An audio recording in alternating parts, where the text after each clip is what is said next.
we have this very sweet, mak mentua mesti suka. Actually dah prints and also the tudung is prints. Basically I nak ada balance highlight lah for both. So basically kita nak highlight juga prints from the baju and also for the tudung. So the style kali ni is mostly like macam tak ada lah too covered sangat, but at the same time you boleh show the motif of the tudung. Okay, so I nak tunjuk. I tak suka style yang macam kemas-kemas tu.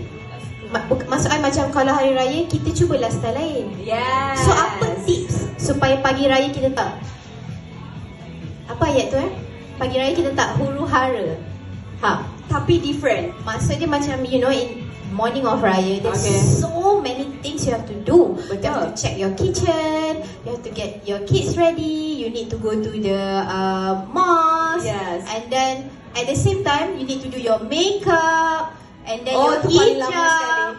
Yeah. Yes. Like, so what's the macam like, what's the tip?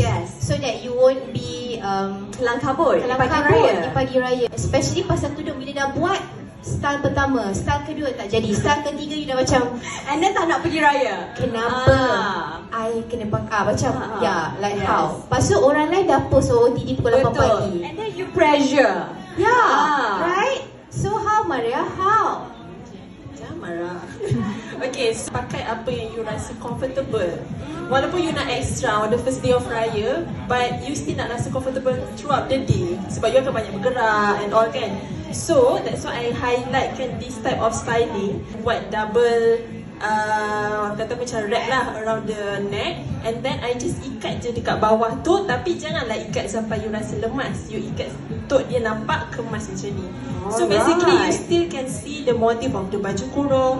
Dalam masa yang sama still nampak motif of the apa nama, corak of the tudung lah. Because basically kalau you pusing belakang pun still nampak the whole motif. Yes, that's nice. Wow, barulah extra.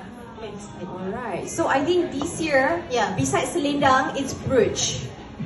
Kena trending. Yes, everyone kena add on a brooch. Because you know, as hijabi, sometimes you cannot wear earrings. Betul. So you nak pakai apa? Yes. Brooch lah guys. Yes. So sometimes you tak, your tudung is not macam see-throughs, beading ke kan. So that's why you can add the sparkly touch for your brooch.